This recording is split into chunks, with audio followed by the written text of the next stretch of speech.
सास बहू का झगड़ा। हाल ही में नैना का विवाह हुआ था और उसने अपने पति और ससुराल वालों के साथ एक जॉइंट फैमिली में रहना शुरू कर दिया था। कुछ दिनों के बाद उसे पता चला कि वह अपनी सास के साथ नहीं रह सकती। नैना की सास रूढ़िवादी थी, जबकि नैना आधुनिक जीवन शैली जीने वाली लड़की थी।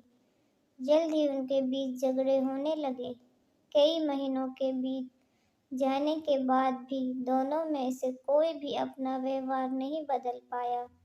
समय के साथ साथ नैना और ज्यादा आक्रामक हो गई और उसे अपनी सास से नफरत होना शुरू हो गया। वह सोचने लगी कि कैसे अपनी सास से छुटकारा पाया जाए।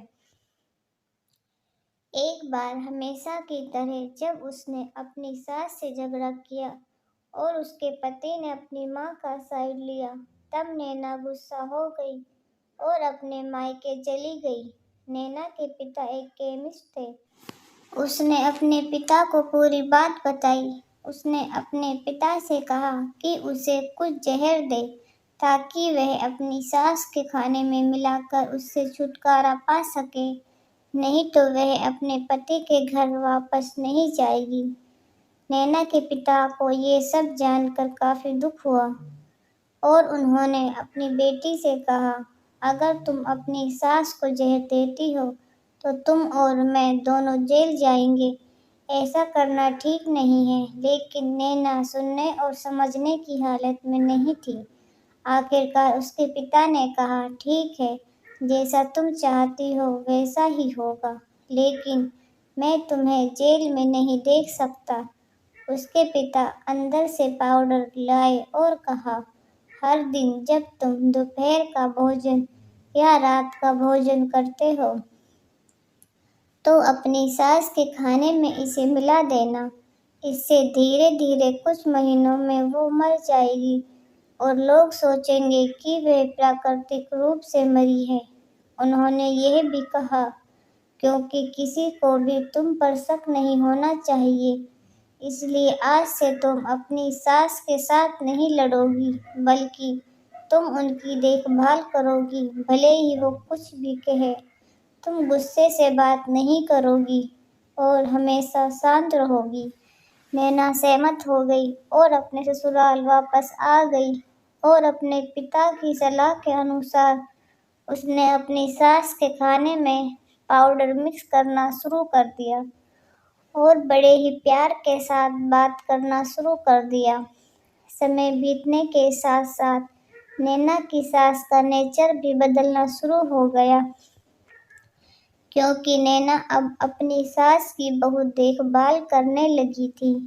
इसलिए उसकी सास भी उसके प्रति विनम्र होने लगी और प्यार से बात करने लगी। 5 महीने बीत गए और नैना खाने में पाउडर मिक्स कर रही थी, लेकिन अब घर का वातावरण बदल गया। कोई झगड़े नहीं थे, दोनों एक दूसरे की तारीफ करते। अब ऐसा लगता था मानो दोनों का रिश्ता माँ और बेटी का रिश्ता हो।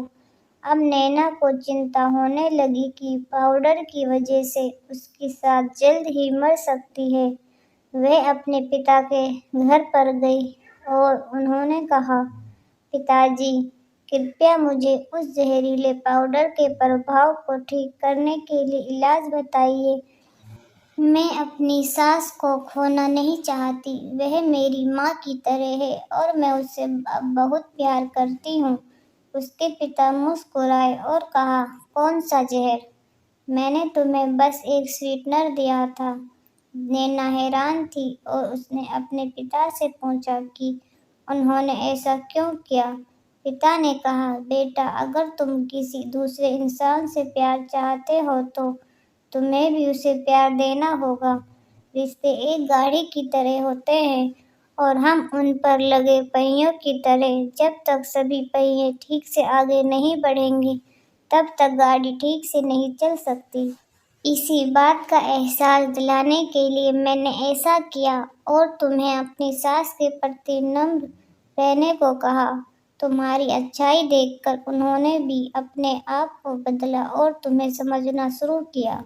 तुम दोनों ने एक दूसरे के लिए अपने आप को बदला। यही कारण है कि तुम अपनी सास के लिए आज मेरे पास भागते हुए आई हो। नैना अपने पिता की बात समझ चुकी है और आप हर इंसान अपनी परिस्थितियों का शिकार होता है। यह अक्सर कई मतभेदों को जन्म दे सकता है।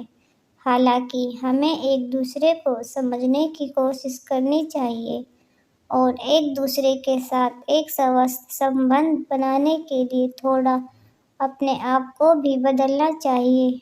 और जब इस तरह के मतभेद रिश्तों के बीच उठते हैं तो उनके प्रियजनों का कर्तव्य है कि वे उन्हें शांत रखें और सही रास्ते की ओर मार्गदर्शन करें। अगर कहानी दिल से पसंद आए तो हमारे चैनल को सब्सक्राइब करें और आपकी इस कहानी पे क्या राय है हमें कमेंट में ज़रूर बताएं।